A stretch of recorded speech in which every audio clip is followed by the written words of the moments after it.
Histórias de pandemia, pandemias históricas e saúde mental, ou a influência dos flagelos infecciosos sobre a constituição psíquica dos seres humanos. Eu sou Marcelo Ribeiro, psiquiatra, professor de psiquiatria e gestor público. Essa série trata do medo e da insegurança que as infecções em massa provocam em nós, humanos. As pandemias seguem sendo uma ameaça permanente para a humanidade. As novas pandemias respiratórias virais do século XXI e a manutenção das velhas epidemias em países em desenvolvimento não deixam dúvida de que elas sempre frequentaram, e pelo visto ainda frequentarão, o cotidiano de todas as civilizações humanas. Elas são produto de diferentes movimentos socioculturais, desde o mero aumento populacional decorrente da prosperidade econômico-tecnológica, até o flagelo causado por guerras civis, pela pobreza extrema e por catástrofes naturais.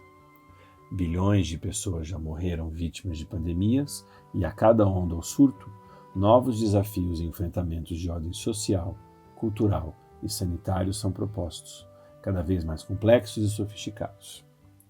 Essa série pretende apresentar ao espectador como o medo das epidemias, esse mal invisível e terrivelmente imprevisível, se instaurou e ganhou vida própria dentro do psiquismo, desde o raiar da consciência humana, ou provavelmente muito antes disso. Na antiguidade, epidemia era o nome dado a uma coleção de síndromes clínicas, como tosse ou diarreia, além de febre, erupções cutâneas ou tumorações, que ocorriam e se propagavam em um determinado período, dentro de um determinado local, geralmente de forma rápida e descontrolada. As pandemias são efeitos colaterais do processo civilizatório humano, secundárias de seus movimentos de povoamento e adensamento populacional, especialmente quando associados à piora das condições sanitárias. A interferência dos seres humanos em sistemas ecológicos silvestres e suas cadeias alimentares deixam-nos à mercê de patógenos que anteriormente acometiam apenas outros seres vivos. Por fim, as situações capazes de enfraquecer o sistema imunológico humano, tais como a fome, a carestia e a miséria, facilitam enormemente a propagação de pandemias. O levantamento histórico e iconográfico que se verá a seguir não pretende apenas resgatar as raízes da pandemia e descrever sua ação aniquiladora de vidas, mas igualmente compreender a magnitude do seu poder ameaçador sobre o psiquismo humano. Vamos a isso. A humanidade levou cerca de 4 milhões de anos para evoluir do ancestral Australopithecus até o Homo sapiens. Nesse intervalo, passou da condição de um mero ser inserido e submetido às leis naturais para outra, na qual se viu capaz de observar, interferir ou se adaptar dinamicamente aos movimentos da natureza, entre eles as alterações sazonais climáticas, as diferenças regionais de meio ambiente, os solavancos climáticos inesperados. 4 ancestrais chaves do Homo sapiens foram escolhidos para ilustrar essa trajetória. O Australopithecus afarensis compartilhava essencialmente o bipedismo com os homens modernos. O Homo habilis já era capaz de manufaturar, mas ainda guardava grandes semelhanças com nossos ancestrais símios. O Homo ergaster, homem trabalhador, como diz o nome, dominou o fogo, enquanto o Homo antecessor deixou a África pela primeira vez. O Homo sapiens, com seu cérebro altamente desenvolvido, capaz de raciocinar, desenvolver linguagem e resolver problemas complexos, ou seja, era dotado de inteligência, ao lado de suas habilidades manuais aprimoradas ao longo de milhões de anos de evolução, conseguia manipular objetos e desenvolver ferramentas cada vez mais complexas, estruturou leis de convivência e modificou para sempre o ambiente ao seu redor. O Australopithecus vivia à mercê das forças da natureza, era governado por seus instintos de sobrevivência e vivia sob constante ameaça de outros mamíferos caçadores. As habilidades manuais e cognitivas do Homo habilis permitiram o desenvolvimento de ferramentas de pedra lascada rudimentares, com as quais passou a explorar a natureza de forma diferenciada, por exemplo, extraindo da caça tanto o alimento quanto o vestuário. o Homo ergaster dominou o fogo e aprimorou sua capacidade de adaptação à natureza, enquanto o Homo antecessor conseguiu atravessar as barreiras que separavam o continente africano do resto do mundo, passando a viver sob novos paradigmas climáticos e ambientais. Por fim, o Homo sapiens deixou a África há 100 mil anos. Ao longo dos primeiros 50 mil, enquanto era moldado por glaciações, degelos e incontáveis cenários ambientais, desenvolveu inúmeras culturas espalhadas pela Ásia e Europa. Há 65 mil anos, chegou à Oceania e há 15 mil, durante a última era glacial, atravessou o Estreito de Bering e povoou as Américas. A capacidade de expansão e adaptação da humanidade deu-se essencialmente a partir de sua habilidade em produzir e transmitir cultura. Nesse sentido, a interação entre as migrações humanas e a diversidade climático-ambiental resultou na constituição de inúmeros povoamentos, cheios de idiosincrasias culturais.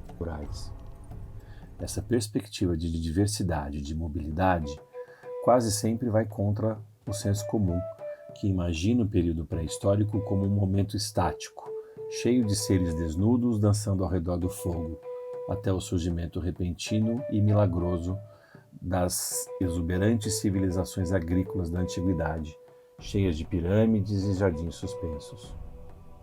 Apesar da referida diversidade, todas as culturas humanas do Paleolítico eram formadas essencialmente por povos nômades que viviam da caça e da coleta, sem estrutura cognitiva e cultural suficientemente complexas para se estruturar em grandes sociedades.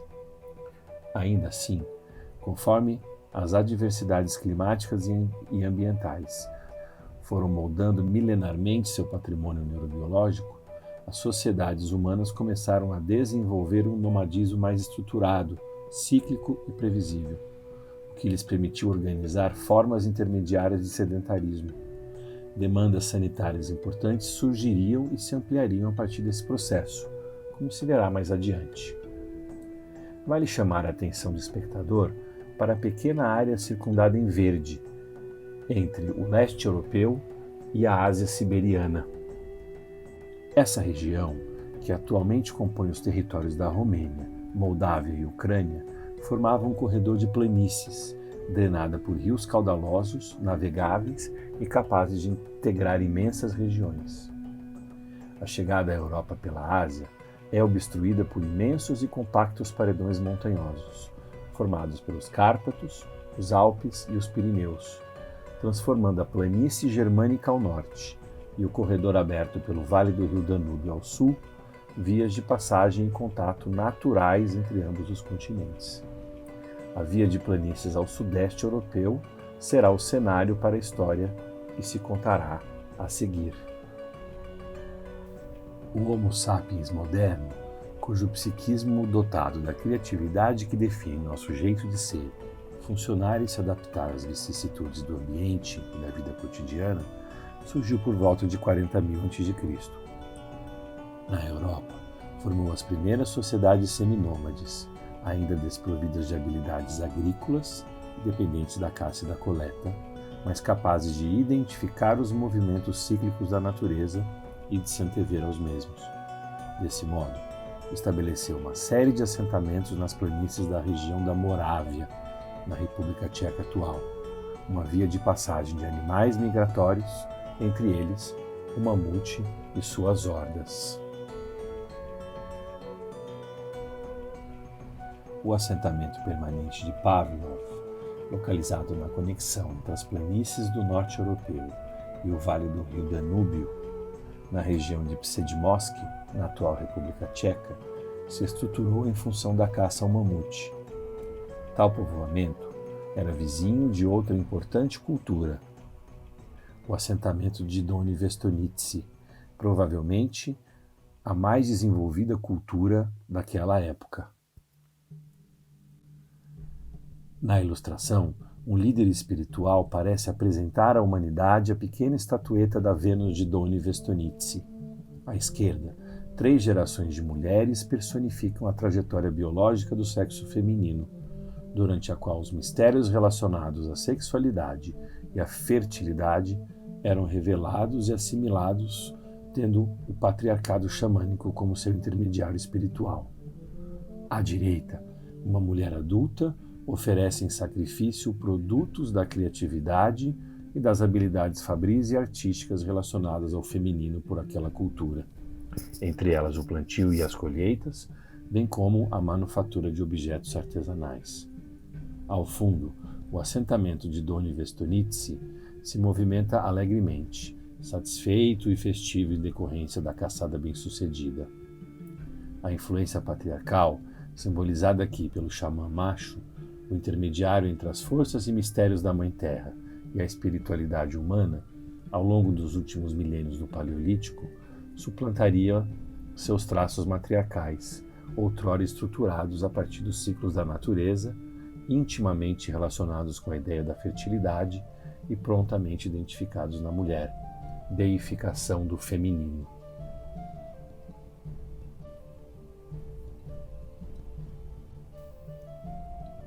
As Vênus, ou damas do Paleolítico, eram estatuetas do tamanho da palma da mão, que exacerbam os atributos femininos relacionados à reprodução e à fertilidade, em geral, sem traços ou expressões faciais.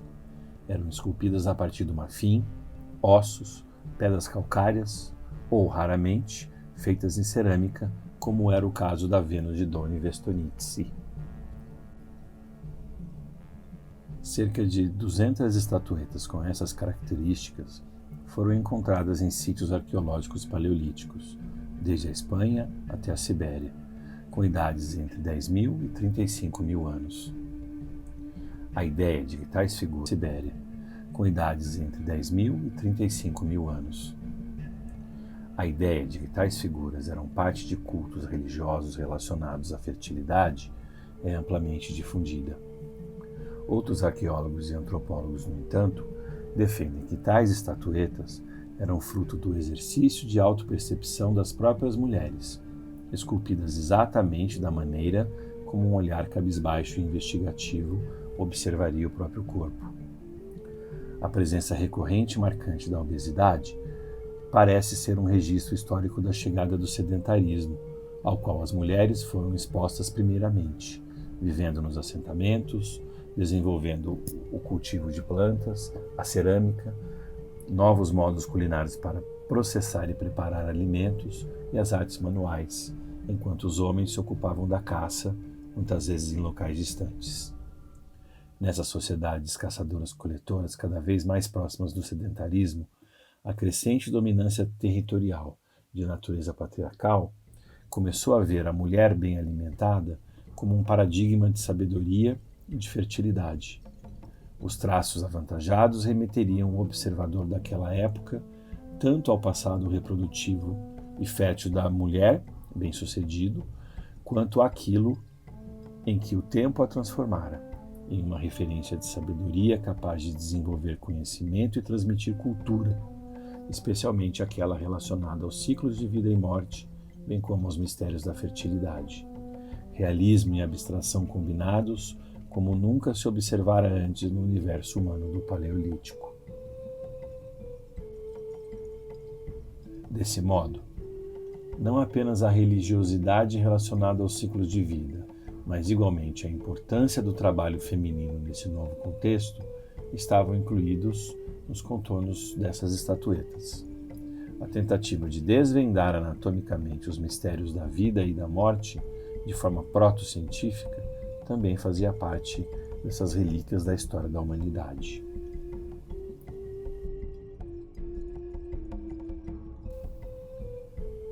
Conforme já foi dito anteriormente, o Paleolítico foi um momento de intensos movimentos migratórios e da colonização humana da Europa e da Ásia. Desse modo, talvez mais do que em qualquer outro momento da história da humanidade, a pré-história pode ser caracterizada como um período de intensa movimentação populacional ao redor do globo, de substituições de aldeamentos, de eventos de repopulação ou de mistura de povos e culturas. As culturas desse período seguiram mantendo sua organização social ao redor da caça e da coleta, se tornando paulatinamente mais eficientes para caçar e fabricar artefatos e armas. Todo esse aprendizado milenar do Homo sapiens moderno resultou, há cerca de 7.000 anos, na chamada Revolução do Neolítico, período de grandes aquisições tecnológicas, a começar pela agricultura e pela domesticação de animais e plantas, que modificariam para sempre o funcionamento humano. A vida sedentária tornou-se viável, assim como o crescimento populacional. Definitivamente, a humanidade se viu livre da ameaça que sofria em relação aos grandes predadores, assumindo o topo da cadeia alimentar em todos os ambientes onde vivia. O empreendimento civilizatório construiu novos cenários, plenos de ganhos e desafios. A cultura cucutene-tripiliana, localizada na exata região delimitada em verde desde o início dessa apresentação, personifica as novas possibilidades que se abriram para a humanidade com a chegada da revolução tecnológica do Neolítico.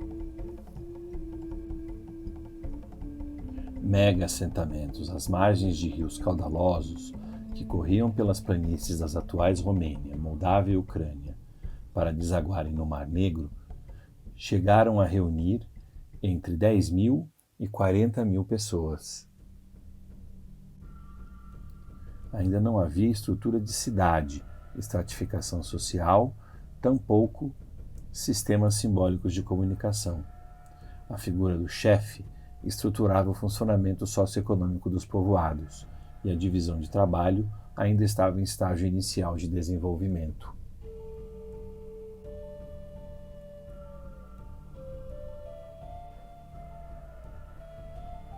O apogeu da cultura tripiliana testemunhará ato com os povos arianos das estepes siberianas. Em especial, os Yaminas e seus ancestrais. A partir daí, um longo processo de contato, disputas e assimilações culturais se desenrolaria séculos a fio. Disputas e assimilações culturais se desenrolaria séculos a fio. Um estudo que analisou quase 600 dentes e ossos humanos retirados de sítios arqueológicos da Rússia, leste europeu e Alemanha, em busca de fragmentos de DNA da bactéria Yersinia pestis, a causadora da peste bubônica, encontrou uma grande diversidade de cepas dessa bactéria. Cepas são variedades de uma mesma espécie, algo parecido com a ideia de raças para cães e gatos. A análise do DNA das cepas de Yersinias encontradas permitiu aos pesquisadores determinar como foi a chegada, a trajetória pela Europa e o retorno dessa bactéria às estepes siberianas.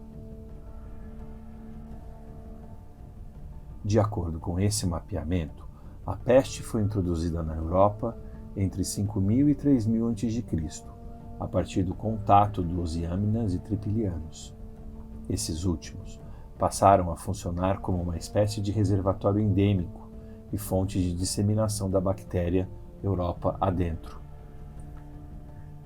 Estabelecida no corredor de passagem de correntes migratórias, a cultura tripiliana, alguns séculos mais tarde, se transformaria igualmente em foco de disseminação da Yersinia pestis, dessa vez em direção à Ásia. Desse modo, o Neolítico é considerado o período em que novas doenças foram introduzidas entre grupos humanos, em decorrência da mudança de estilo de vida em direção ao sedentarismo e do surgimento de novos fenômenos decorrentes da Revolução do Neolítico, como o acúmulo de resíduos orgânicos, de restos de animais e dejetos humanos e do excedente de produção agrícola. No contexto específico do contato entre os tripilianos e os Yaminas das estepes, acredita-se que os siberianos já conviviam, ainda de maneira comensal, com o rato preto, originário da Ásia e especiado na Índia. Com a chegada dos Yáminas aos mega-assentamentos tripilianos, os ratos encontraram um ambiente rico em cereais e pouco estruturado do ponto de vista sanitário. Um outro estudo, que mapeou o DNA de Yersinia desde a Escandinávia até a Sibéria, sugeriu que o declínio e o desaparecimento dos mega-assentamentos do Neolítico tenha sido, em parte, ocasionado pela peste. Como esses assentamentos estavam conectados a partir de rotas comerciais com outras culturas, a bactéria se espalhou para locais cada vez mais distantes com grande facilidade. Esta teria sido, em princípio, a primeira pandemia da história da humanidade. De acordo com o mesmo estudo, a ossada de uma mulher de aproximadamente 20 anos, encontrada em uma vala comum de 7.000 anos, continha restos de DNA de Yersinia pestis, o caso mais antigo de peste diagnosticado até hoje. Essa nova praga descoberta poderia ter causado o colapso dos grandes assentamentos da Idade da Pedra em toda a Europa. Conforme se viu no slide anterior, cepas de Yersinia pestis existiam de modo isolado em diferentes locais da Eurásia. A movimentação populacional, condições precárias de higiene e a presença de vetores, como o rato preto, interligaram todos esses focos. Com o raiar das primeiras civilizações do Crescente Fértil, dotadas de vida urbana, estratificação social formal e comunicação por intermédio da escrita, é possível observar que o medo das pragas já estava incrustado no recôndito da psique humana, quase convertido em instinto de sobrevivência. Nesse sentido, divindades relacionadas à peste, como Nergal para os sumérios, passaram a habitar o panteão de divindades de todas as civilizações. O prenúncio da peste passou a desencadear nos humanos o mesmo tipo de medo e reação que o leão desperta no antílope, que o cão mobiliza no gato, ou o mesmo estado de atenção que a iminência do bote da cobra provoca no rato. Dessa forma, a primeira das 6 conclusões a que se chegará ao longo dos episódios dessa série é que o medo do flagelo das pandemias acompanha as civilizações humanas muito antes de sua fundação. O medo da pandemia é parte da natureza humana, um instinto de sobrevivência. A pandemia é uma inimiga natural da civilização. No próximo episódio, a ideia do flagelo e as pandemias míticas serão apresentadas. Até lá!